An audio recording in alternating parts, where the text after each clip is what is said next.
6 German shepherds refuse to leave a baby alone with the babysitter.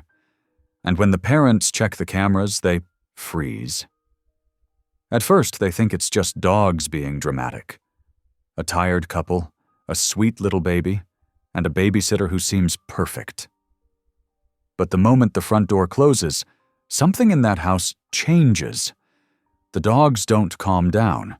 They get louder, more frantic, as if they're warning about something no one else can see. And when the parents finally look at the nanny cams, they catch something they never expected. Strange calls in the middle of the night, someone talking in a different language, and a babysitter doing things no normal babysitter would ever do. Now the dogs won't back down, and the parents can't shake the feeling that the danger is real. So what exactly is this babysitter hiding, and why are the dogs acting like they're the only ones who know the truth? I'd love to know. Where are you watching from? Type it down below, and while you're here, subscribe so you'll always catch the next story. Dana Wilson stood at her kitchen counter, methodically wiping already clean surfaces as she watched Lisette Ward interact with little Caleb in the living room. The new babysitter sat cross-legged on the floor, her honey blonde hair falling forward as she helped the toddler stack colorful blocks. Everything about her seemed perfect. Almost too perfect, a small voice whispered in Dana's mind. "And then the red block goes right here," Lisette said in a gentle, encouraging voice. "You're so good at this, Caleb." The 2-year-old giggled, his chubby hands reaching for another block. But before he could grab it, one of the German shepherds, old Max with his graying muzzle, moved between them. His massive body formed a living barrier between the child and the babysitter. The other 5 dogs maintained their positions around the room, their alert eyes never leaving Lisette. Dana's hand tightened on the dishcloth. She'd never seen the dogs act this way before. These were the same gentle giants who'd kept vigil by Caleb's crib during his rough first months, who let him grab their fur for balance when he learned to walk. Now they moved like soldiers, coordinated and purposeful. Mark appeared beside her, adjusting his tie. "Everything okay?" he asked, his voice low. "I don't know," Dana admitted. "The dogs are acting strange." Her husband glanced at the scene in the living room, where Lisette was now trying to reach around Max to help Caleb with another block. 2 more shepherds had moved closer, their ears forward, bodies tense. "They're just being overprotective," Mark said, but Dana caught the slight furrow in his brow. "Remember how they were with the UPS guy last month?" "This is different," Dana murmured. She watched as Lisette's smile flickered for just a moment when another dog, Luna, positioned herself directly behind Caleb. The babysitter's references had been impeccable. 3 local families, all with glowing recommendations. She had the right certifications, a clean background check, and that indefinable something that made parents trust her with their most precious possession. But something about her made the hair on the back of Dana's neck stand up, or maybe it was just the dog's reaction affecting her. "Should we cancel?" Dana asked, hating how uncertain she sounded. This was their first date night in 8 months. The reservations at Castellanos had taken weeks to get. Mark ran a hand through his hair, a gesture she recognized from 15 years of marriage as his thinking move. "Look," he said finally, "the dogs are just adjusting. They're good judges of character, sure, but they're also creatures of habit. Someone new in their territory. It's bound to make them antsy." As if to contradict him, Rex, their youngest shepherd, let out a low growl when Lisette reached for her water bottle. The sound made Caleb look up, his bright eyes finding Dana's across the room. He didn't seem scared. The dog's presence always made him feel secure. But something in his expression made Dana's maternal instincts flare. "The dogs know Caleb is their responsibility," Lisette said smoothly, straightening up. Her smile remained fixed, professional. "I've worked with protective breeds before. They just need time to accept me into their pack hierarchy." The words were right, but something about them rang hollow to Dana. She'd grown up around dogs, had worked with rescues before. These weren't just protective breeds acting out. These were trained, socialized animals responding to something specific. "Maybe we should stay home," Dana said, but Mark's gentle touch on her arm stopped her. "Honey, we haven't had a night to ourselves since Caleb started walking," he reminded her. "The dogs will settle down. Lisette comes highly recommended. We've checked every reference." Dana watched as Lisette pulled out her phone, showing Caleb a children's game app. The toddler's face lit up, but Max immediately pressed closer to him, his body language screaming silent warning. The other dogs maintained their positions, an unbreakable circle of fur and muscle. "It's just for 3 hours," Mark continued. "We'll have dinner, maybe take a walk downtown like we used to, and be back before Caleb's bedtime. The dogs will be here the whole time." That was true, Dana thought. Whatever was making them react this way, the shepherds wouldn't let anything happen to Caleb. They'd proven their dedication time and again, from the day they'd brought him home from the hospital, tiny and vulnerable with his preemie bracelet, to now. "Of course," Lisette said, her voice carrying across the room. "You two deserve a break. Everything will be fine here. We'll play games, read stories, and before you know it, you'll be back." Dana forced herself to nod, though her stomach churned. She went through the motions of gathering her purse and phone, listening as Mark gave Lisette the usual parent rundown, emergency numbers, Caleb's routine, where to find extra diapers. "And the dogs?" Lisette asked, her tone just right, professional concern mixed with confidence. "Should I put them in the backyard while Caleb naps?" Before Mark could answer, Dana cut in. "No, they stay with him, always." She met Lisette's eyes, noting how the other woman's smile didn't quite reach them. "They're very gentle with Caleb, but they need to be able to check on him." "Of course," Lisette agreed smoothly. "Whatever makes you comfortable." Dana knelt to hug Caleb goodbye, breathing in his baby shampoo scent. The dogs shifted to allow her access, but maintained their protective formation. As she held him, she felt the familiar shape of his hospital bracelet under his sleeve, the one they'd kept on as a reminder of how precious and miraculous he was. He'd been so small, so fragile, and these dogs had helped him thrive. "Mama go?" Caleb asked, his little face serious. "Just for a little while, sweetheart. The dogs will stay with you, and Lisette will play lots of fun games." Standing up, Dana saw something flash across Lisette's face. Frustration? Calculation?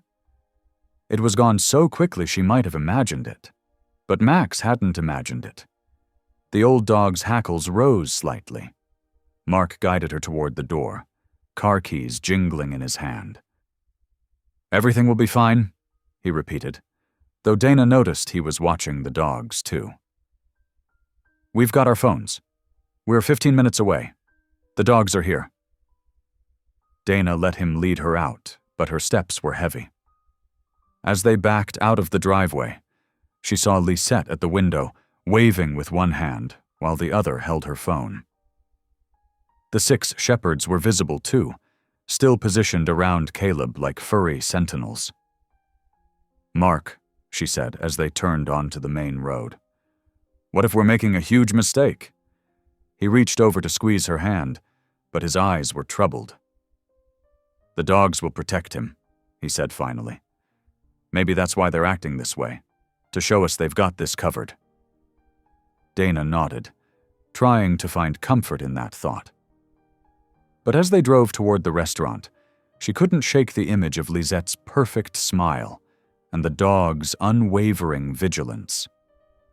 Something wasn't right, and every mile they put between themselves and home felt like a step in the wrong direction.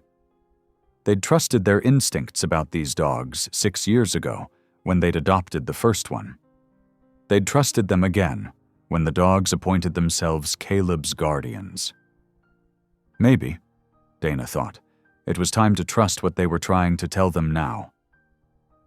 But for the moment, they drove on, the evening stretched before them like a question mark, while behind them, 6 German shepherds stood guard over their greatest treasure, watching an enemy they couldn't name but instantly recognized. The evening light cast long shadows through the windows as Lisette made her first attempt to approach the nursery. Her steps were measured, careful, but before she could reach the doorway, Max, the eldest of the German shepherds, moved to block her path. His stance was firm but non-aggressive, a living barrier between her and her destination. "Oh." Lisette's laugh tinkled like wind chimes, perfectly pitched to sound amused rather than annoyed. "They really are protective, aren't they?" Dana wrung her hands, clearly torn between excitement for their evening out and concern over the dog's unusual behavior. "They've never acted quite like this before. Max, sweetie, let Lisette pass." But Max didn't budge. Instead, Luna and Shadow, 2 of the younger shepherds, flanked him, creating an impenetrable wall of fur and muscle. Their eyes remained fixed on Lisette, tracking her every movement. "I'm so sorry about this," Mark said, checking his watch nervously. "They're usually much more welcoming with visitors. Maybe if we introduce you properly?" Lisette maintained her pleasant smile, though something flickered in her eyes, a flash of calculation quickly masked by warmth. "No need to worry. I'm sure they'll warm up to me once you're gone. Animals can sense anxiety, you know? They're probably just picking up on everyone's first night jitters." Inside the nursery, Caleb sat contentedly playing with his blocks, surrounded by the other 3 shepherds, Bear, Storm, and River. They lay in a loose circle around him, appearing relaxed but maintaining perfect positioning to respond to any approach. Mark helped Dana into her coat, their movements betraying their uncertainty. "All the emergency numbers are on the fridge," he repeated for the 3rd time. "And the nanny cam feed goes straight to our phones, so you can check in anytime," Lisette finished smoothly. "Please, don't worry. Everything will be fine. Go enjoy your evening." The dogs watched silently as the parents made their way to the door, their posture unchanged. Dana paused at the threshold, looking back at Caleb. "Be good for Lisette, sweetheart. Mama and Daddy will be back soon." "Bye-bye," Caleb waved cheerfully, completely at ease within his protective circle of furry guardians. As the door clicked shut and the sound of the car engine faded away, a subtle but profound change came over Lisette. Her smile vanished like a switch had been flipped. Her posture straightened, shoulders squaring as if preparing for battle. She stood perfectly still for several long moments, studying the dogs with cold calculation. The nanny cam in the corner of the living room captured every detail of her transformation. Its tiny red light blinked steadily as Lisette pulled out her phone and stepped into the hallway, her movements now precise and purposeful rather than the casual ease she'd displayed before. Speaking in hushed tones, she began a conversation in what sounded like Russian, her voice taking on a harder edge. "Da, я здесь," she whispered, her eyes constantly scanning her surroundings. "The dogs are complicating things." "No, I can handle it. Yes, I'm certain. Tell them Elena has never failed a job." The name hung in the air. Elena, not Lisette, as she continued her surveillance of the house. Her gaze lingered on windows, noting their height from the ground, their locking mechanisms. She assessed the distance from the nursery to the back door, counted her steps from room to room. The dogs never lost track of her location. When she approached the nursery from the other hallway, trying to circle around, she found Bear and Storm already there, having silently redistributed their formation to counter her movement. Their watchfulness never wavered, their coordination inexplicable, yet perfect. Back in the living room, Lisette, or Elena, pulled out a small notebook and began sketching what appeared to be a floor plan. The nanny cam captured her quick, efficient strokes as she marked exits, noted the locations of security sensors, and added annotations in a cramped Cyrillic script. She paused in her work, head tilting as she heard Caleb's happy babbling from the nursery. A complex expression crossed her face. Not quite regret, but perhaps acknowledgement of the challenge ahead. The dogs had already proven more obstacle than she'd anticipated, their protective instincts far exceeding normal canine behavior. Making her way to the kitchen, she opened drawers with silent precision, noting the location of anything that might prove useful or problematic. Her fingers traced the edge of a drawer containing dog treats, but she closed it without taking any. These weren't animals that could be bribed or distracted. She'd recognized that within minutes of arriving. The nanny cam continued its faithful recording as she made another call, this one even more cautious than the first. "The extraction will require additional planning," she murmured in Russian. "The dogs are unusual. They operate as a unit. No, sedation would be too risky. 6 large dogs would draw attention. I need 48 hours to revise the approach." She listened for a moment, her expression hardening. "I understand the client is impatient. Remind them that my record is perfect because I don't take unnecessary risks. The boy isn't going anywhere. Better to wait than to fail." Throughout her conversation, she kept one eye on the nursery entrance, where Max remained stationed like a furry sentry. The other dogs maintained their positions as well, their dedication unaffected by time or distraction. They seemed to operate with a single mind, their coordination too perfect to be coincidence. The nanny cam captured it all, every calculated step, every assessing glance, every moment that revealed the careful facade of Lisette crumbling away to expose Elena beneath. The friendly babysitter was a masterwork of deception. But in these unguarded moments, the truth showed clearly in the cold efficiency of her movements and the tactical nature of her observations. As the evening progressed, she made no further attempts to enter the nursery directly. Instead, she documented and planned, her phone occasionally lighting up with incoming messages that she answered in clipped Russian phrases. The dogs maintained their guard, rotating positions with military precision, but never leaving a gap in their defense. Through it all, Caleb remained happily oblivious, playing with his toys and occasionally peeking out at Lisette with innocent curiosity. Each time he did, at least one dog would shift position, ensuring their bodies were between his line of sight and the woman who called herself his babysitter. The nanny cam's footage showed a silent battle of wills, a trained operative running up against an unexpected and inexplicable obstacle in what should have been a routine infiltration.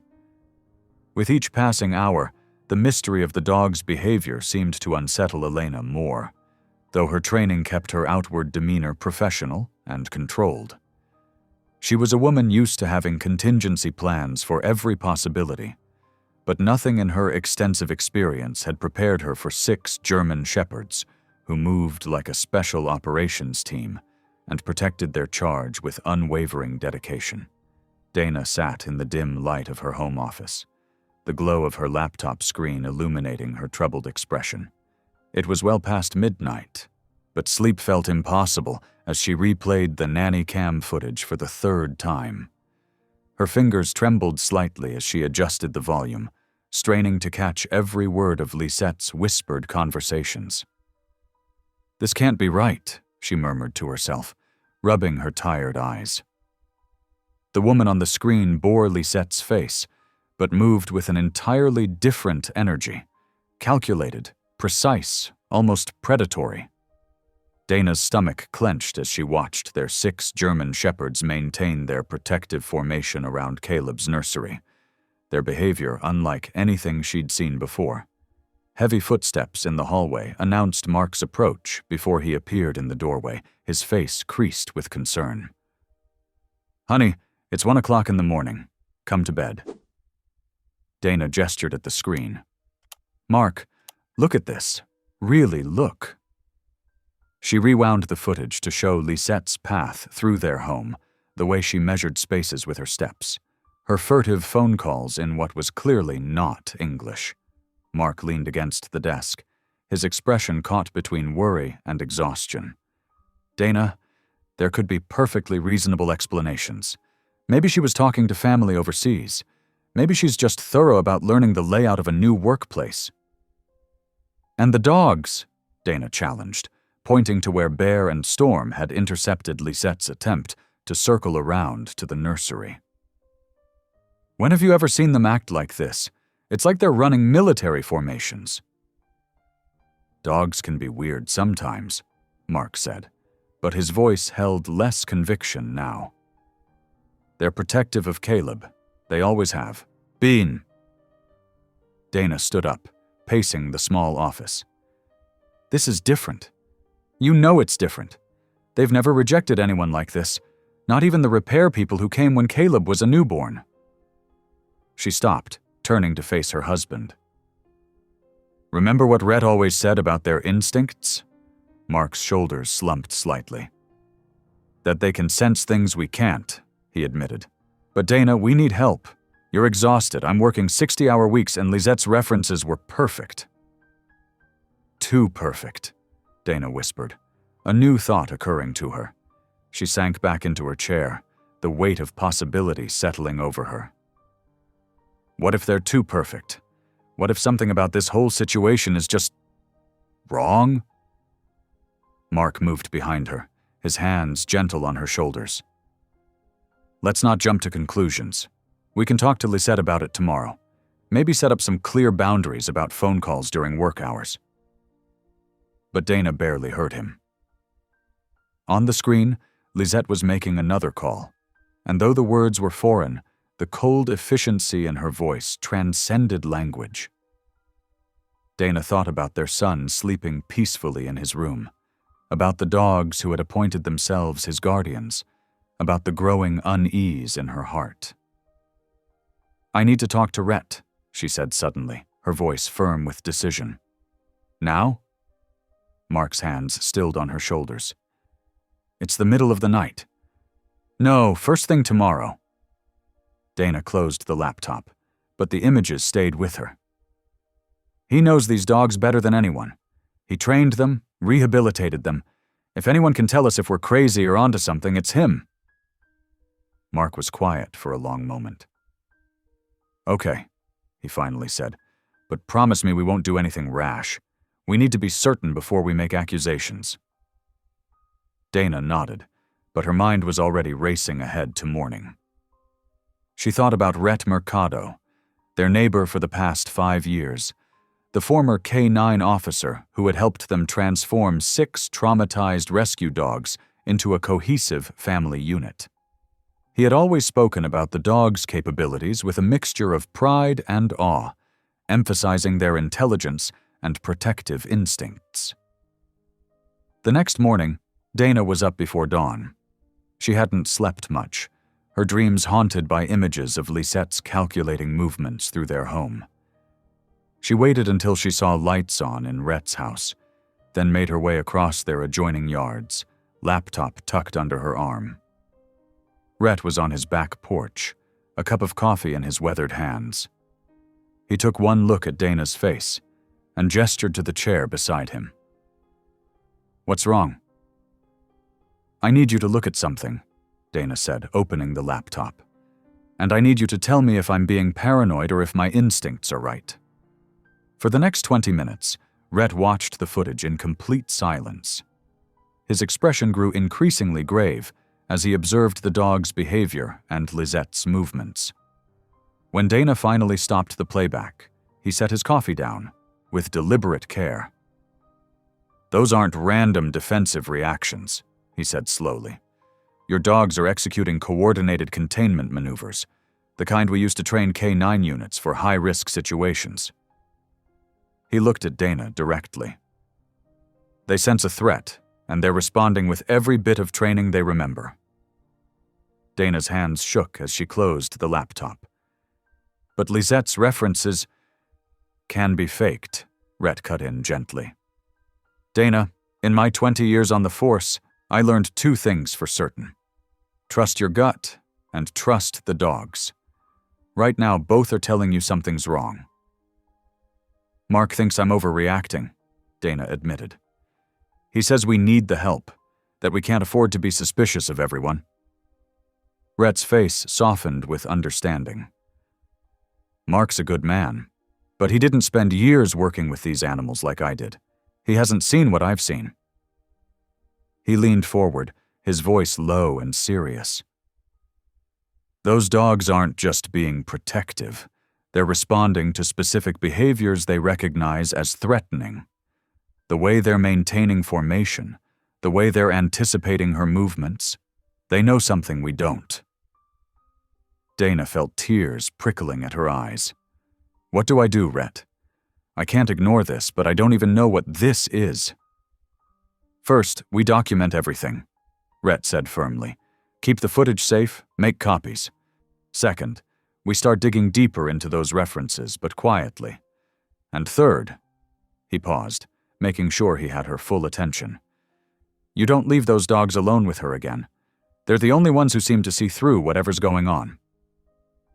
Dana nodded, feeling simultaneously terrified and relieved.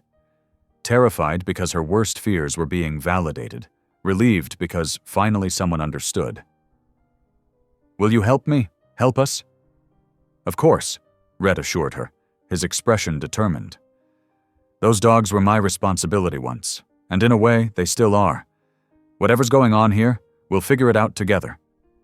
As Dana walked back to her house, she felt the weight of the laptop like a burning truth against her side. Behind her, she could hear the dogs moving inside her home, their paws padding across floors as they maintained their vigilant watch. For the first time since this unsettling feeling began, she felt less alone in her suspicions. The dogs knew something was wrong. Rhett believed her. Now she just had to convince Mark that sometimes the most dangerous things were the ones that looked perfect on the surface. Dana's hands trembled as she pulled up more footage on her laptop. The morning sun filtered through Rhett's kitchen windows, casting long shadows across his worn oak table. They had moved inside after their porch conversation, knowing they needed privacy for what might come next. Let's go through this systematically, Rhett said, his voice steady and professional. Start with the first night, right after you and Mark left. Dana nodded, clicking through the files. The footage showed Lisette standing in the living room, her pleasant smile vanishing the moment the front door closed. The transformation was jarring, like watching a mask being peeled away. Stop there, Rhett commanded, leaning forward. Rewind 10 seconds. They watched as Lisette moved through the house with deliberate precision, her eyes scanning walls, windows, and doorways. The dogs followed her every move, maintaining their protective formation around Caleb. She's mapping the layout, Rhett explained, his expression grim. Look at how she's pacing out distances, noting entry points. That's not casual observation. That's tactical assessment. Dana's stomach clenched. There's more, she whispered, advancing to another clip. The next segment showed Lisette in Mark's home office, quickly but methodically going through drawers. She photographed documents with her phone, replaced everything exactly as she found it, and moved on to the next location. Our personal papers, Dana explained, her voice shaking. Bank statements, insurance documents, Caleb's medical records. The kitchen door creaked open, making them both jump. Mark stood there, his face drawn and tired. I called in late to work, he said quietly. I need to see this for myself. Dana and Rhett exchanged glances. Sit down, Rhett offered, pulling out a chair. You need to see all of it. They spent the next hour reviewing footage. Mark's skepticism visibly crumbled as they watched Lisette systematically exploring their home, testing window locks, and making more furtive phone calls in what Rhett identified as Eastern European languages. "I wanted so badly to be wrong," Mark admitted, running a hand through his hair. "To believe we'd finally found someone we could trust with Caleb." "Wait," Rhett suddenly said, sitting up straighter. "Go back to that last clip, when she's reaching for the top shelf." Dana rewound the footage. As Lisette stretched, her sleeve rode up, revealing what looked like a small tattoo on her inner wrist. "Freeze it there," Rhett ordered, his voice tense. He leaned in close to the screen, studying the mark. "I knew it. I knew I'd seen this before." "What is it?" Dana asked, her heart pounding. Rhett sat back, his face pale. "That symbol. It's a marker used by the Corvus Network. They're a trafficking organization I helped investigate before my injury forced me to retire. They specialize in high-value targets, children from wealthy families, kids they can move quickly across borders with forged papers." Mark's face went ashen. "Are you saying she's a handler?" Rhett finished grimly. "They send them in to gather intel, establish trust, learn routines. They're highly trained, usually operating under multiple identities. They take their time, make sure everything's perfect before they move." Dana felt the room spin slightly. "The dogs," she whispered. "They knew. They recognized something in her behavior, didn't they?" Rhett nodded. "German Shepherds are exceptional at pattern recognition. They're picking up on subtle cues, micro-expressions, slight changes in body language, even scent markers that indicate deception. Their protective instincts are triggered because they're literally watching a predator case their territory." Mark stood up abruptly, pacing the kitchen. "We have to call the police." "Not yet," Rhett cautioned. "The Corvus Network has connections. If we move too quickly, she'll disappear, and they'll just send someone else. We need to be smart about this." "So what do we do?" Dana asked, her mother's instinct warring with her fear. Rhett's expression was determined. "First, we gather more evidence. I still have contacts in law enforcement, people who've been tracking this network for years. We document everything, build a case they can't ignore or brush aside." "And in the meantime," Mark demanded, "we're supposed to just let her keep coming into our home?" "No," Rhett said firmly. "We set up additional surveillance. I'll help you install better security systems. And most importantly, we let the dogs do what they're already doing, protecting Caleb. They're our best defense right now." Dana looked at the frozen image on her laptop screen. Lisette's false smile, the partially visible symbol that revealed her true identity. Everything suddenly made horrible sense. The dog's behavior, the strange phone calls, the methodical way Lisette had been gathering information about their family. "We were so desperate for help," she said softly. "We wanted to believe in her so badly that we almost missed all the signs." Mark came to stand behind her chair, placing his hands on her shoulders. "But we didn't miss them," he said. "You didn't miss them. You trusted your instincts, trusted our dogs." Rhett began writing in a small notebook he pulled from his pocket. "We need to log everything we've seen so far, establish a timeline. These organizations are methodical. They follow patterns. If we can anticipate their next move, we can get ahead of them." As they worked through the morning, documenting each piece of evidence, Dana felt a strange mix of terror and determination. The monster they'd invited into their home had a name now, a purpose. But knowledge was power, and they weren't facing this alone. Through the window, she could see their dogs in the backyard, alert and watchful even during their morning exercise. They had been trying to tell her something from the very beginning. Now, finally, she understood their warning. The late afternoon sun filtered through the kitchen windows as Dana, Mark, and Rhett gathered around the dining table, spreading out their plans like generals preparing for battle. Coffee cups sat cold and forgotten as they focused on protecting what mattered most. "We have to be smart about this," Rhett emphasized, laying out several small cameras on the table. "These are the latest models, motion-activated, with crystal-clear audio. They're small enough to hide in plain sight. Mark picked up one of the devices, turning it over in his hands. "Where did you get these?" "I still have friends in law enforcement," Rhett replied. "They want to help, but we need concrete evidence before they can move. These will give us what we need." Dana pulled out a small tracking device from her pocket, a sleek black disc no bigger than a quarter. "And this GPS tracker? You're sure it can't be detected?" "State of the art," Rhett confirmed. "Perfect for slipping into the side pocket of Caleb's diaper bag. It'll let us track her movements if she tries anything." The weight of their decision pressed heavy on Dana's shoulders. Keeping Lisette around felt wrong on every level, but they needed proof. Solid, undeniable evidence that would stand up in court. Mark stood at the window, watching their German shepherds patrol the backyard. Their usual playful demeanor had shifted since Lisette's arrival. They moved with purpose now, almost military precision. "Look at them," he said softly. "They're on constant alert." "They know they're on duty," Rhett explained. "German shepherds are incredible at maintaining sustained vigilance when they sense a threat. They won't let their guard down." Dana joined her husband at the window. "They take turns sleeping now. 3 stay awake while the others rest. I've never seen them so organized." "That's because they understand the stakes," Rhett said. "They know Caleb's in danger."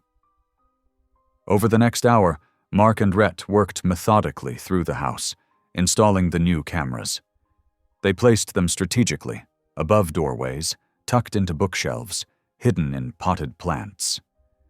Each one offered a clear view of key areas: the nursery, the living room, all entrance points. Meanwhile, Dana carefully stitched the GPS tracker into a small pocket she created in Caleb's diaper bag. Her hands trembled slightly as she worked, but her stitches were neat and invisible. "There," she said finally. "She'll never notice it." The next morning, when Lisette arrived, Dana noticed something different in her eyes, a calculating coldness that she wondered how she'd missed before. The babysitter's smile remained perfect, but it never reached those eyes. "Good morning, Mrs. Wilson," Lisette said smoothly, setting down her purse. "Caleb and I have such a fun day planned." The dogs immediately moved into formation, 2 by the nursery door, 2 near Caleb's play area, 2 positioning themselves between Lisette and the toddler. Their behavior was subtle but unmistakable. "They're so protective," Lisette commented, that false smile still in place. "Perhaps we should put them in the yard today. For Caleb's safety, of course." Dana felt a chill run down her spine at the suggestion. "Oh, no need," she said, keeping her voice light. "They're very well trained. They won't interfere with your activities." Throughout the day, Dana monitored the camera feeds from her laptop at work. She watched Lisette's mask slip whenever she thought no one was watching. The woman's movements became sharp, predatory. She spent long minutes studying the layout of the house, testing windows, making those mysterious phone calls. The dog's behavior was even more revealing. Whenever Lisette approached Caleb too quickly, a low growl would rumble through the room.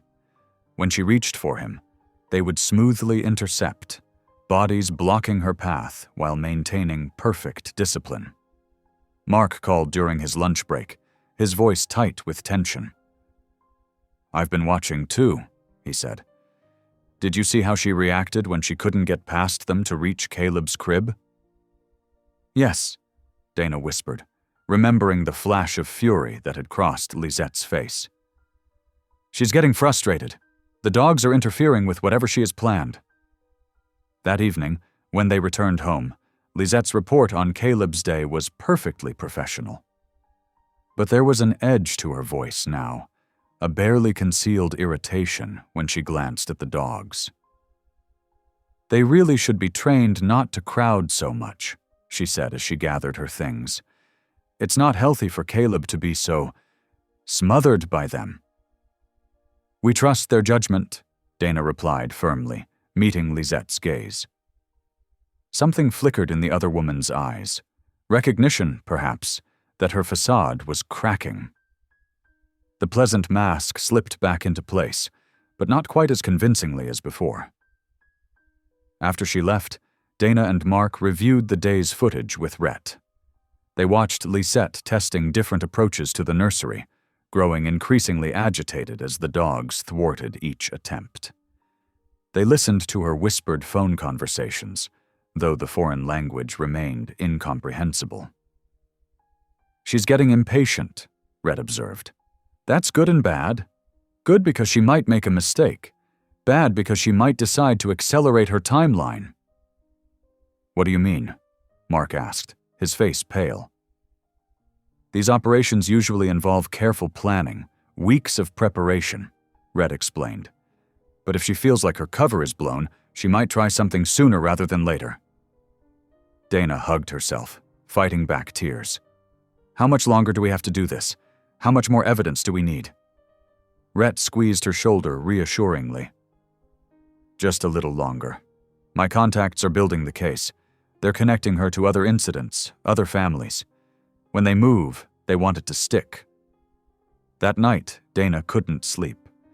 She stood in Caleb's doorway, watching him sleep peacefully in his crib, surrounded by his faithful guardians. The dogs acknowledged her presence with slight tail wags, but maintained their positions. Mark came up behind her, wrapping his arms around her waist. "We're doing the right thing," he whispered. "As hard as it is, this is how we protect him." Dana leaned back against her husband's chest, drawing strength from his presence. "I know," she said softly, "but every time she walks through our door, I feel it too," he admitted. "But we're not alone in this. We have Rhett, we have the authorities building their case, and most importantly," he nodded towards the dogs, their shapes silver in the moonlight, "we have them." In the nursery, one of the shepherds shifted position, moving closer to Caleb's crib. Even in sleep, they maintained their protective circle, their devotion unwavering. They were the first line of defense, the silent guardians who had seen the truth when humans had been fooled by facades.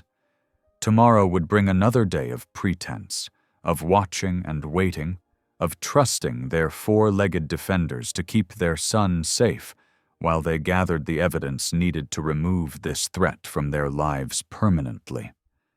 It was a delicate balance, a dangerous game, but they would play it as long as necessary. Because sometimes protecting what you love means facing the monster at your door with patience and purpose, gathering the weapons needed to defeat it once and for all.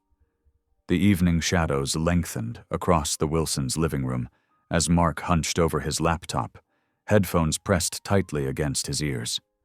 His fingers trembled slightly as he adjusted the volume, straining to catch every word from the latest audio recordings. The new surveillance system they'd installed was capturing everything. "These stupid dogs!" Lisette's voice crackled through the speakers, all pretense of warmth stripped away. "They're ruining the schedule. Every single time I try to get close."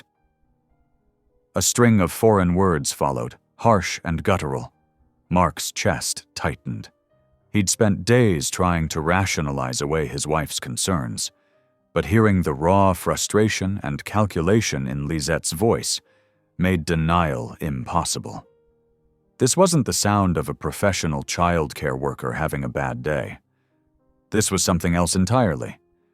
He clicked to another recording from earlier that afternoon. Lisette was pacing.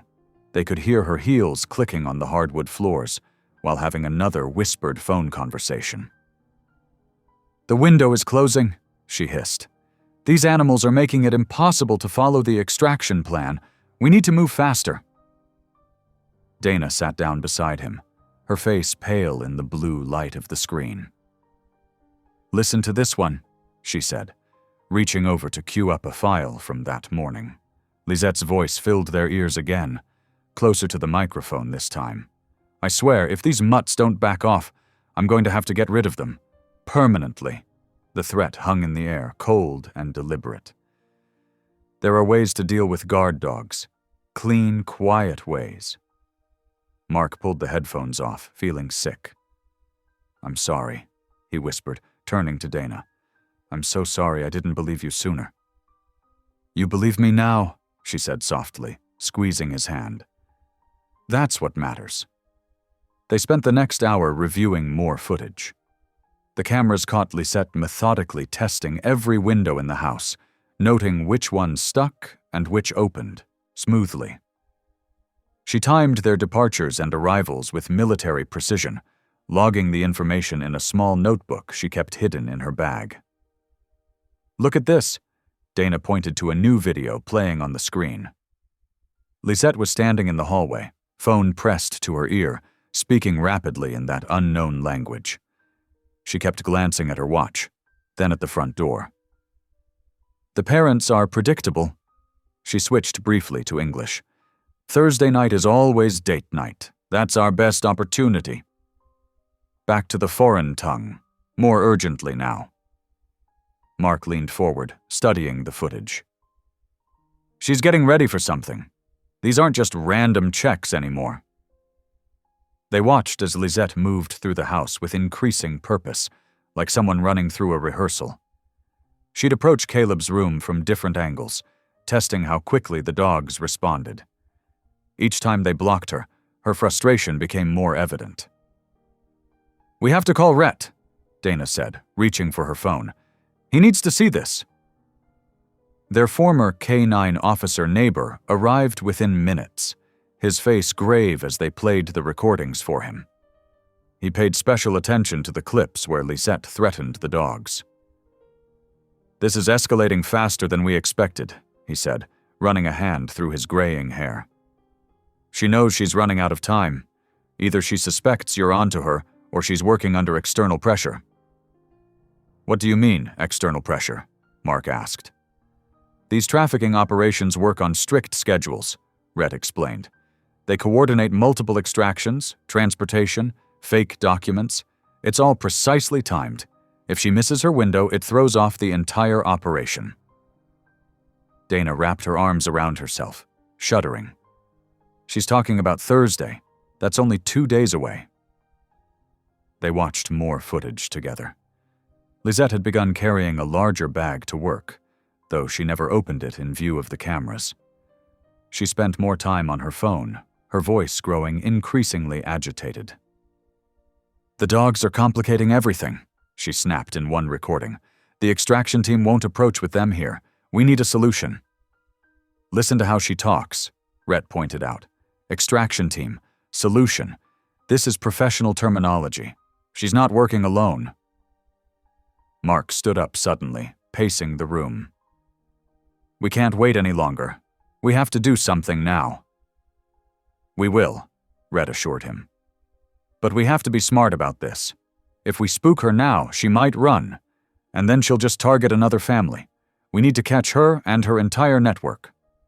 They reviewed the most recent footage from that day. Lisette had spent an unusual amount of time studying the dogs, taking notes on their patrol patterns and reactions. In one disturbing sequence, she opened her bag just enough to reveal what looked like a syringe case. "The animals have to be neutralized first," she whispered into her phone. "I'll handle it myself if I have to. Then we can proceed with extraction." Dana's hand flew to her mouth. "She's planning to hurt them." "Not if we stop her first," Rhett said firmly. "We have enough evidence now to bring in my contacts from the trafficking task force. Let me make some calls." As Rhett stepped outside to use his phone, Dana and Mark sat in stunned silence, the weight of their near miss pressing down on them. Their dogs had seen the truth from the beginning, had stood guard faithfully despite the threats and manipulation.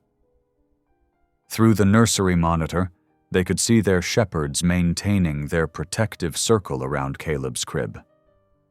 One of them lifted his head, ears perked toward the hallway, eternally vigilant. "I'll never doubt them again," Mark said softly, watching the dogs guard their sleeping son. They knew all along. They were protecting our family while we caught up, Dana agreed, wiping away tears. And now we'll protect them too. Rhett returned, his expression determined. My contacts are mobilizing. They want to coordinate with us to set up a sting on Thursday. But until then, we need to maintain absolute normalcy. Can you both keep up the act for 2 more days? Mark and Dana looked at each other, then back at the nursery monitor where their son slept peacefully, surrounded by his faithful guardians. For Caleb's sake, for the dog's sake, and for every other family this woman might target, they would find the strength to see this through. The afternoon sun filtered through the nursery windows, casting warm patches of light across the carpeted floor where Caleb played with his wooden blocks. The 6 German shepherds maintained their usual protective formation around him, their watchful eyes never straying far from their young charge.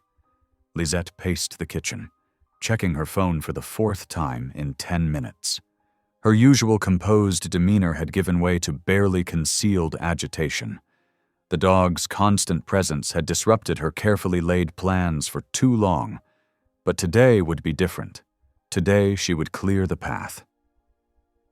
Time for a special treat, she announced in a sugar-sweet voice that didn't match the coldness in her eyes. From her oversized handbag, she produced a package of premium dog treats, waving them enticingly. Who wants some? 5 of the shepherds remained unmoved, their training overriding any interest in treats from someone they didn't trust. But Lisette persisted, approaching slowly with the treats held out. Come on, they're really good. Just a little something special for being such good dogs. The youngest shepherd, barely 2 years old, tilted his head curiously. Lisette seized the moment of weakness, tossing treats across the floor. This time, 4 of the dogs cautiously approached, their hunger temporarily overwhelming their instincts. Only the eldest shepherd, gray-muzzled and battle-scarred from his years of service, remained steadfast. He watched with growing concern as his companions began to show signs of drowsiness. One by one, they lay down, their movements becoming sluggish and uncoordinated. That's right, Lisette murmured, her fake sweetness dropping away. Just take a nice little nap. The old shepherd's muscles tensed as he observed his pack members succumbing to whatever she had given them. When Lisette reached into her bag again, he sprang into action. With a powerful leap, he knocked the bag from her hands, sending its contents spilling across the floor. Among the scattered items, a small case rolled open, revealing several pre-filled syringes. The sight confirmed what the old shepherd had suspected. This woman was no friend. You stupid mutt, Lisette snarled, her carefully constructed facade crumbling completely. She lashed out with a vicious kick that caught the shepherd in the ribs, but he barely flinched. His years of training had prepared him for far worse. Taking advantage of the momentary chaos, Lisette rushed toward Caleb. The toddler, confused by the sudden commotion, began to cry as she roughly grabbed him. Shut up, she hissed, dragging him toward the back door. We're going on a little trip. But she had underestimated the remaining shepherd's dedication. Despite the kick, he positioned himself between Lisette and the door, his teeth bared in warning. The message was clear. She would not leave with the child. Caleb's cries grew louder as Lisette's grip tightened. Move, she shouted at the dog, frustration evident in every line of her face. She reached into her pocket, presumably for another weapon, but the shepherd was faster. With a low growl, he lunged forward, not to attack, but to herd, just as he'd been trained. His powerful body created an impassable barrier, forcing Lisette to stumble backward. In her surprise, her grip on Caleb loosened just enough for the toddler to squirm free. The moment Caleb hit the floor, he crawled toward his fallen furry protectors. The old shepherd immediately moved to shield him, maintaining his defensive stance while keeping the child safely behind him. Lisette's eyes darted frantically between the door and her spilled bag. Her phone buzzed insistently, likely her extraction team demanding updates. But before she could make another move, the sound of sirens filled the air. Through the windows, red and blue lights began to flash. The GPS tracker Dana had hidden in Caleb's diaper bag had activated the moment Lisette moved it towards the door, silently alerting authorities to the attempted kidnapping. "Police, open up!" The commanding voice, accompanied by heavy knocking, made Lisette's face drain of color. She made one last desperate dash for the back door, but the old shepherd's bark alerted the officers positioned there. Within moments, the house was swarming with police. Lisette was quickly subdued and handcuffed, her professional mask completely shattered as she spat curses in multiple languages. Through the windows, dark vehicles could be seen speeding away. Her accomplices abandoning her to her fate. The four drugged shepherds were already beginning to stir, the sedative apparently designed for quick but temporary effect. As paramedics arrived to check on Caleb and the dogs, the old shepherd finally allowed his tense muscles to relax. But he didn't leave his post.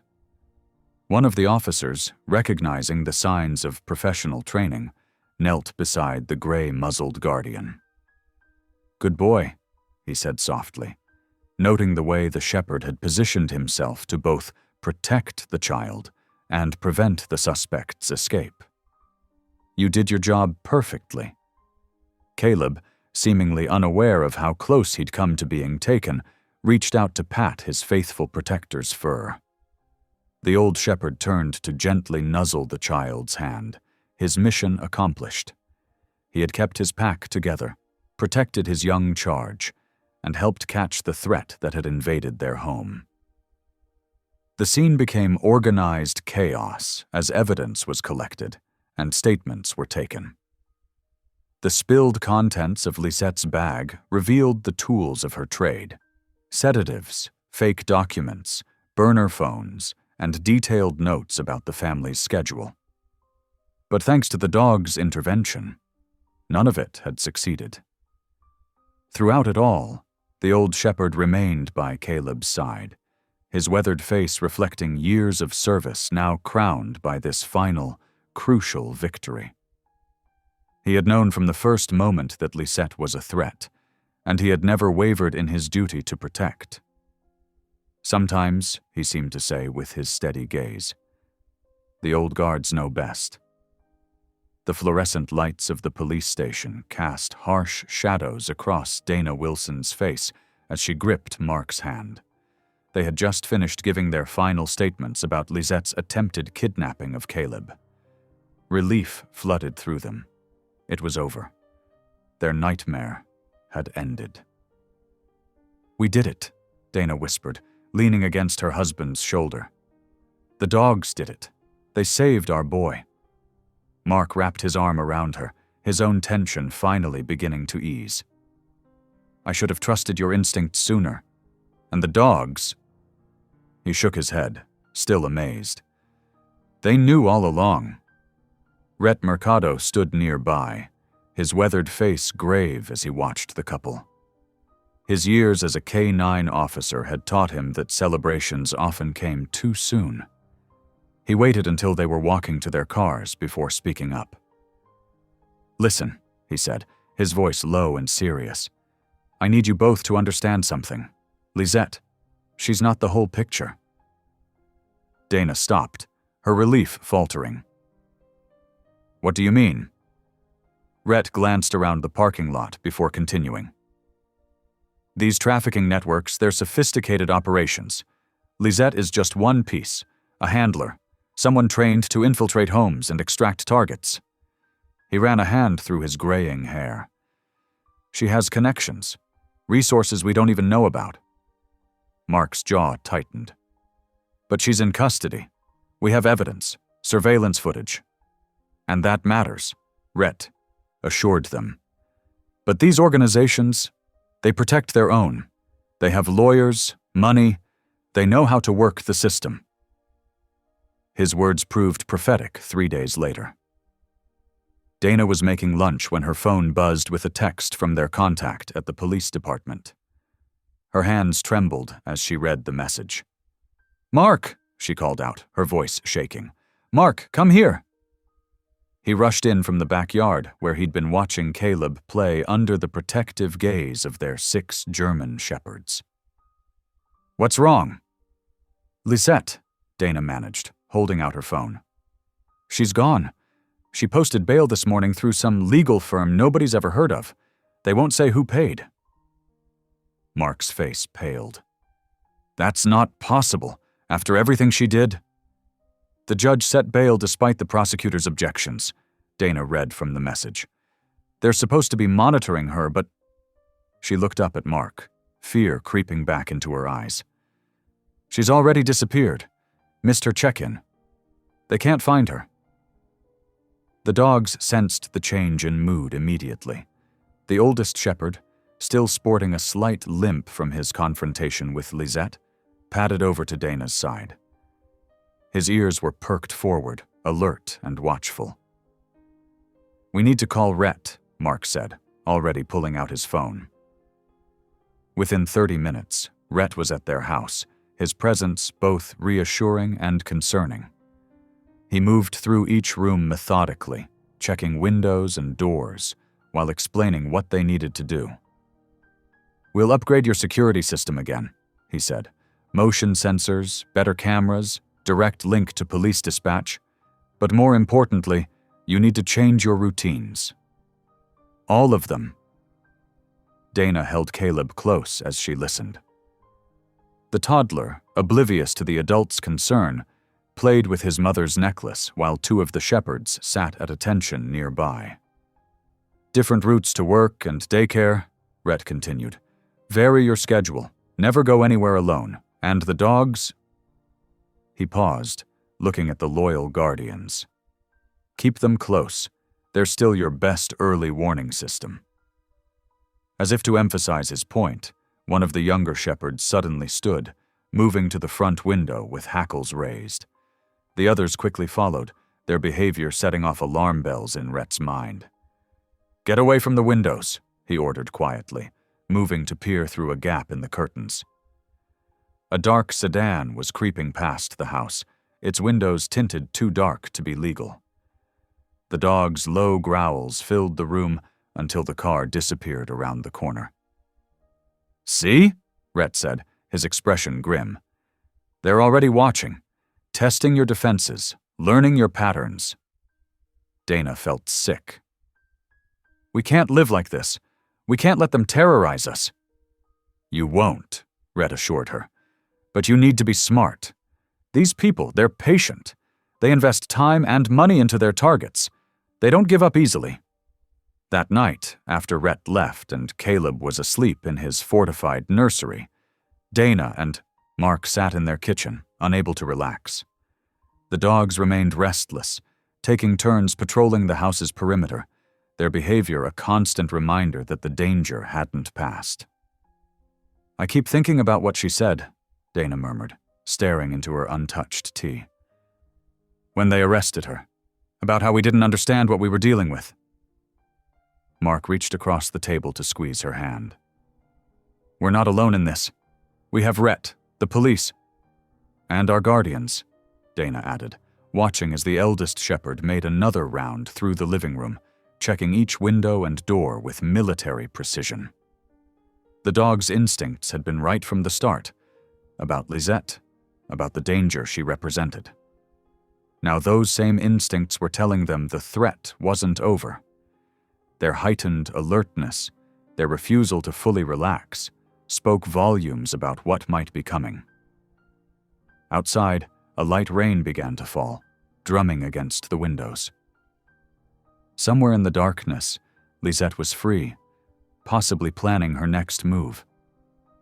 But this time, the Wilsons weren't naive. This time, they were ready.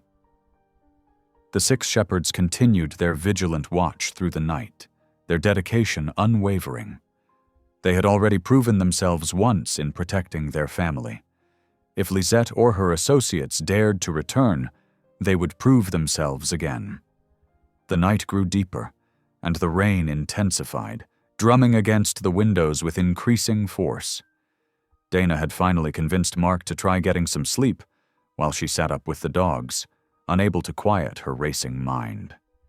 Caleb slept peacefully in his crib, monitored by 2 of the shepherds who refused to leave his side. At exactly 11:27, every light in the house went dark. The silence that followed was deafening. Dana's heart jumped into her throat as she heard the eldest shepherd's low, warning growl from near the back door. The other dogs immediately rose to attention, their bodies tense and alert in the darkness. "Mark!" Dana called out, already moving toward Caleb's room. She could hear her husband's footsteps thundering down the hallway. Through the window's reflection of streetlights, she caught glimpses of movement outside. Dark figures moving with practiced precision across their yard. A van's engine hummed quietly from the street, barely audible over the rain. "They cut the power," Mark whispered, meeting her at Caleb's door. "Phone lines are dead too, cell signals being jammed." The shepherds were already taking defensive positions throughout the house, communicating with each other through soft whines and body language. The oldest positioned himself at the back door, where the lock was starting to turn with unnatural quietness. Dana grabbed Caleb from his crib, the toddler barely stirring as she clutched him to her chest. Mark guided them toward the nursery closet, reinforced after Rhett's security upgrades, with a solid core door and hidden bolt lock. "The dogs," Dana whispered as Mark secured them inside. "We can't just—" "They know what they're doing," Mark assured her, though his voice shook. "Remember what Rhett said. They're our first line of defense." The battery-powered baby monitor crackled to life beside them, its small screen providing their only window to the outside world. Through its night vision display, they could see shadows moving past the nursery door. A crash echoed from the kitchen, the sound of the back door being forced open despite its reinforced frame. The shepherd's reaction was immediate and coordinated. Snarls and barks erupted through the house, followed by shouts of surprise from the intruders. Dana's hand found the baby monitor's microphone. Years of watching Rhett train the dogs flooded back to her. "Zeus, hold," she commanded through the system, using the specific tone Rhett had taught them. The eldest shepherd, visible through the monitor, immediately took up a blocking position at the nursery entrance. "Athena, Ares, flank." 2 more shepherds moved to either side of the hallway, creating a barrier between the intruders and the nursery. Through the monitor's audio, they could hear the confusion in the attackers' voices as they encountered this organized resistance. "They've got dogs," someone hissed. "Big ones." "Take them out," another voice ordered. "Quietly." The sound of a suppressed weapon being drawn made Dana's blood run cold, but the shepherds were faster. Apollo, the youngest and most agile of the pack, launched himself at the armed intruder. There was a sharp yelp, followed by the clatter of the weapon hitting the floor. "Hera, cover!" Dana commanded through the monitor. The female shepherd darted forward, snatching the fallen weapon in her jaws and retreating with it into the shadows. The fight moved through the house in waves of snarls and shouts. The shepherds worked as one unit, years of training with Rhett showing in every coordinated move. They never stayed still long enough to become targets, using the darkness and their knowledge of the house to their advantage. Through the monitor, Dana and Mark watched in tense silence as the dogs executed their defense with military precision. When one shepherd engaged an intruder, another would circle behind. They targeted legs and arms with practiced bites, bringing down their opponents without fatal force, just as they'd been trained. Caleb stirred in Dana's arms, somehow sensing the tension despite being sheltered from the chaos. She held him closer, humming softly to keep him calm while continuing to direct the dogs through the monitor. "Atlas, guard rear," she commanded as one of the intruders tried to circle around through the master bedroom. The massive black shepherd appeared instantly, blocking the flanking attempt. The battle seemed to last forever, though later they would learn it was less than 10 minutes. Through the monitor, they heard car doors slamming, engines starting. The van's tires squealed as it accelerated away, leaving behind 3 of its crew who lay subdued on the floor, pinned down by snarling shepherds. Only when they heard Rhett's voice calling from the front door did Dana finally release her breath. "Dana! Mark! It's clear!" Mark cracked open the closet door cautiously. Light from police cruisers strobed through the windows, illuminating a scene of controlled chaos. The house was a mess, furniture overturned, but all 6 shepherds stood proud and alert, watching over their captured prisoners. Zeus, the eldest, limped slightly as he approached the closet, checking on his family. Despite the blood on his muzzle, none of it his own, his tail wagged gently when he saw Caleb was safe. "Good boy," Dana whispered, her voice breaking as she reached out to touch his grayed muzzle. "Good dogs. All of you." The police swarmed the house, securing the scene and the captured intruders. Rhett appeared in the doorway, his face grim but proud as he surveyed the shepherd's work. "The security system sent an alert when the power was cut," he explained, "but these good soldiers had it handled before we even got here." He knelt to check Zeus for injuries. "Just like old times, eh, buddy?" Through the chaos of police photography and evidence collection, the 6 shepherds remained at their posts, refusing to relax their guard even with the immediate threat contained.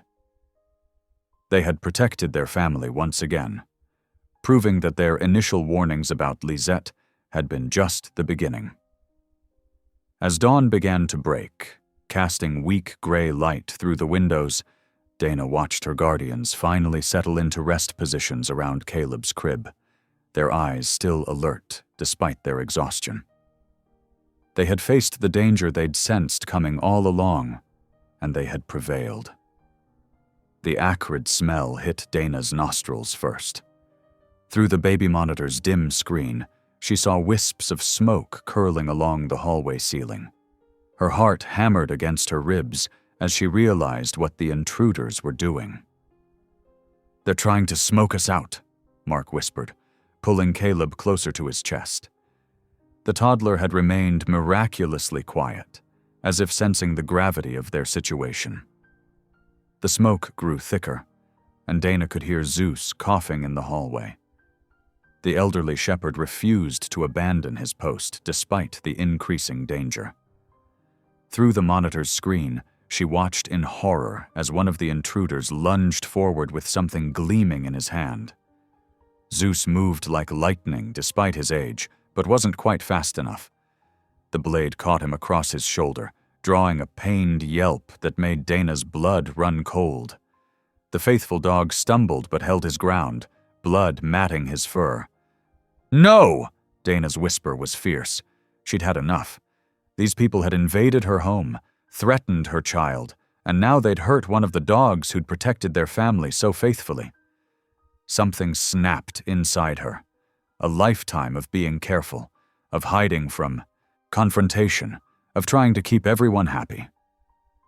Her mind raced through the house's systems, remembering every detail from when they'd bought the place. The sprinkler system. It had been a selling point, with manual triggers in several locations, including. Dana felt along the closet wall, fingers searching in the darkness until they found the small panel hidden behind Caleb's winter clothes. Mark watched her with wide eyes as she pulled it open. "Cover his face," she whispered, pointing to Caleb. Mark nodded, tucking their son's face against his shirt. Dana took a deep breath and pulled the lever. The response was immediate. Water burst from the ceiling sprinklers throughout the house, accompanied by the harsh glare of emergency lights that automatically activated with the system. The combination created a disorienting strobe effect as water scattered the light in all directions. Shouts of confusion erupted from the intruders. The smoke from their fire hissed and sputtered, turning to steam that only added to the chaos. Through the monitor, Dana could see them stumbling, temporarily blinded by the shifting light and water. "Zeus, fall back!" she commanded through the monitor. The injured shepherd retreated to a safer position, still keeping himself between the threats and his family. The other shepherds needed no further commands. They had been waiting for an advantage, and Dana had given them one. They knew every inch of this house, could navigate it blind. The intruders didn't stand a chance.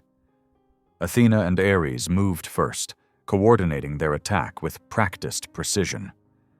They targeted the ankles and knees of the nearest intruder, bringing him down hard on the wet floor. His weapon, another knife, skittered away across the tiles. Apollo and Hera circled wide, using the confusion to separate two more attackers from their group. The emergency lights caught glimpses of their wet fur as they moved, making them seem to appear and disappear like ghosts in the spray. Atlas, the largest of the group, bodily slammed into an intruder who was trying to retreat, pinning him against the wall with a snarl that could be heard even over the hiss of the sprinklers. "The dogs!" one of the attackers shouted. "I can't see the dogs!" The shepherds used the panic to their advantage, attacking and retreating so quickly that the intruders couldn't track their movements in the strobing light. Water continued to rain down, making the floor treacherous for anyone who didn't know exactly where to place their feet. Dana kept issuing commands through the monitor, coordinating the dogs' movements like pieces on a chessboard. The training Rhett had given them melded perfectly with their protective instincts, creating a defensive force that was both skilled and utterly devoted to their mission. Zeus, despite his injury, maintained his guard position. Blood mixed with water beneath him, but his eyes never left the hallway. When one of the intruders made a desperate rush toward the nursery, Zeus gathered himself and launched forward. His teeth found purchase in the attacker's arm, and the man's scream echoed through the house. Through the monitor, Dana could see the fight turning decisively in their favor. The intruders were soaked, disoriented, and increasingly desperate. Two had already gone down, subdued by the coordinated attacks of the shepherds. A third was trapped in the corner by Atlas and Hera, while Apollo and Ares herded the remaining attackers away from any possible escape routes. The emergency lights caught the gleam of something metallic, another weapon being drawn. But before it could be used, Athena struck from behind, clamping down on the wielder's wrist until the gun clattered to the floor. The weapon slid across the wet tiles, far out of reach. Dana's heart was pounding, but her voice remained steady as she continued directing the dogs. Each command was clear and precise, just as Rhett had taught her. The shepherds responded instantly, moving like one unit despite the chaos around them. The sprinklers continued their relentless downpour, the emergency lights creating an otherworldly atmosphere that worked entirely in the dogs' favor. What had started as a terrifying invasion had transformed into a coordinated defense that showcased years of training and unwavering loyalty. Through it all, Zeus maintained his position closest to the nursery, injured but unbowed. Water plastered his fur to his body, making him look thinner but no less formidable. His eyes gleamed in the emergency lights, fixed on the threats he'd sensed from the very beginning with Lisette. The sounds of struggle began to die down as the shepherds systematically subdued each intruder.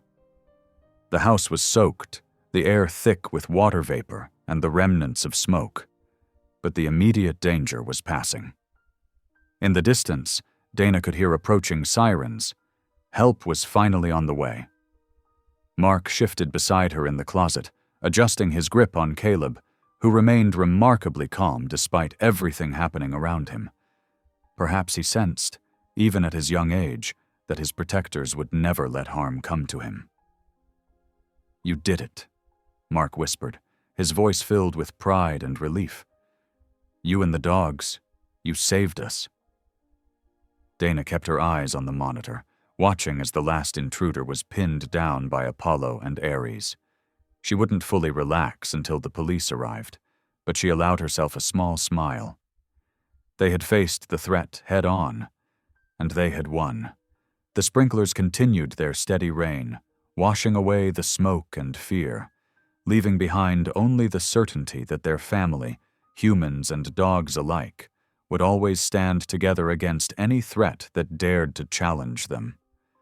The wail of sirens grew louder, cutting through the steady drum of water from the sprinklers. Heavy footsteps pounded up the front walkway, and the door burst open with a crash. Rhett Mercado's familiar voice boomed through the house. "Police! Everyone freeze!" The dogs held their positions, keeping the intruders pinned as Rhett and a team of officers swept through the house, weapons drawn. Water dripped from their uniforms as they moved efficiently through each room, securing the scene. "Dana, Mark," Rhett called out. "Are you okay?" "In the nursery closet," Dana shouted back, her voice hoarse from issuing commands. "We're all safe." The dogs maintained their guard until Rhett gave them the clear signal, a special command he'd taught them during their training. Only then did they allow the officers to approach and handcuff the subdued intruders. Zeus, despite his injury, refused to move from his post until Rhett personally came to check on them. The veteran K-9 officer's eyes widened at the sight of the wounded shepherd. "Get a vet here now," he ordered one of the officers. "This dog's a hero." Outside, tires screeched on wet pavement. Through the window, Dana caught glimpses of emergency lights reflecting off a dark van as it attempted to speed away. But Rhett had anticipated this. Police cruisers blocked both ends of the street, their lights painting the night in red and blue. The van swerved, trying to find an escape route, but officers had already deployed spike strips. The tires blew with sharp pops, forcing the vehicle to a grinding halt. When the driver's door flew open, Dana recognized Lisette's silhouette as she attempted to flee on foot. She didn't get far. Two officers tackled her to the wet grass, securing her hands behind her back as she thrashed and cursed in multiple languages. When they searched her, they found 3 phones and several encrypted communication devices. "These are exactly what we needed," Rhett said, examining the seized equipment. "The whole network's communications, right here. They got sloppy trying to tie up loose ends." Paramedics arrived to treat the injured intruders, while animal control officers carefully approached to help the wounded Zeus. The old shepherd allowed them near only after Dana gave him permission, his loyalty unchanged even in pain. Mark emerged from the closet with Caleb, who reached immediately for Dana. She held him close, breathing in his baby scent, letting relief wash over her as strongly as the sprinklers had. Around them, the dogs gathered, forming their protective circle one final time. "You were right about everything," Rhett said, looking at the dogs with deep respect. "From the first day they warned us about Lisette. Dogs don't lie, and these 6, they're the best kind of truth-tellers we could have asked for." Officers led the handcuffed intruders out one by one, while forensics teams began documenting the scene. The evidence from Lisette's devices would provide the missing links needed to bring down the entire trafficking network. What had started with the instincts of 6 rescued German shepherds would end with the dismantling of a criminal organization that had eluded law enforcement for years. Zeus nuzzled Dana's hand as the vet prepared to treat him, his eyes full of unwavering trust. She knelt beside him, gently stroking his wet fur. "Good boy," she whispered. "The best boy. You all are." In the days following the attempted kidnapping, the investigation moved swiftly. Digital forensics experts pored over Lisette's devices, uncovering encrypted messages, meeting locations, and financial records that revealed the full scope of the trafficking operation. The surveillance footage from the Wilson home provided crucial evidence of their methods. Dana and Mark sat in their living room, giving detailed statements to investigators. Zeus lay at their feet, his wound carefully bandaged, accepting gentle pets from Caleb who wouldn't leave his side. The other shepherds remained watchful, even with the immediate danger past. The network operated in 12 states, the lead investigator explained, spreading out a map covered in red pins. Your case helped us connect the dots we've been tracking for years. Rhett stood nearby, receiving handshakes and praise from his former colleagues. I just followed the dog's lead, he said modestly. They're the real heroes here. That evening, after the investigators left, Dana held Caleb close on the couch, watching him play with his favorite toy. Mark sat beside them, his hand resting protectively on his son's back. The reality of how close they'd come to losing him hung heavy in the air. If we hadn't listened to the dogs, Dana whispered, unable to finish the thought. But we did, Mark assured her, squeezing her shoulder. We trusted their instincts, and they saved our boy. Within weeks, news reports announced major arrests across the country. The evidence from Lisette's devices had triggered a domino effect, bringing down key players in the trafficking ring. Justice was being served, one arrest at a time, while the Wilson family held each other closer, grateful for their guardians who never wavered in their protection. The autumn sun streamed through the Wilsons' kitchen windows as Caleb waddled between the German shepherds, his tiny hands reaching out to steady himself against their patient forms. The dogs, ever vigilant, adjusted their positions to support his toddling steps, their eyes soft with devotion. Look at them, Dana whispered to Mark, who stood beside her at the counter. They've always known exactly what he needs. Mark wrapped an arm around her shoulders, his expression thoughtful. I should have trusted your instinct sooner, and theirs. You both knew something was wrong from the start. We're just grateful you listened when it mattered most, she replied, leaning into his embrace. Through Rhett's connections in the K-9 community, word had spread about the shepherd's heroic actions. The local police department had even hosted a special recognition ceremony, presenting each dog with an honorary service medallion, though the shepherds seemed more interested in the treats than the accolades. Zeus, fully recovered now, watched over Caleb with particular attention. The scar on his leg had healed into a badge of honor, a reminder of how far they'd all come. The other shepherds maintained their protective circle, but now their vigilance was relaxed, confident in the safety of their home. They've always been family, Mark said, watching Caleb giggle as one of the younger shepherds gently licked his cheek. But now I understand just how precious that really is. The family had emerged stronger from their ordeal, bound together by shared trauma and triumph. The dog's unwavering protection had transformed them from pets to guardians, from companions to heroes. In their peaceful home, surrounded by devoted protectors, the Wilsons had found a deeper appreciation for the instincts, both human and canine, that had saved them all.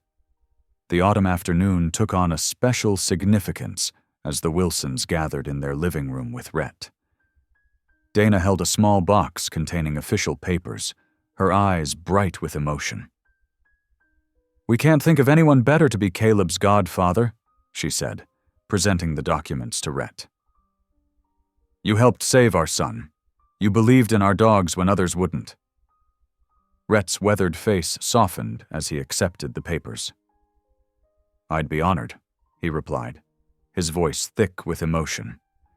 And I promise to keep training these heroes to protect him. He gestured to the 6 German shepherds, who lay in their usual protective circle around Caleb as he played with his blocks. Mark stood near the fireplace, where Caleb's framed hospital bracelet now hung prominently, a reminder of both vulnerability and strength. From those early days in the hospital to now, he reflected, these dogs have never left his side.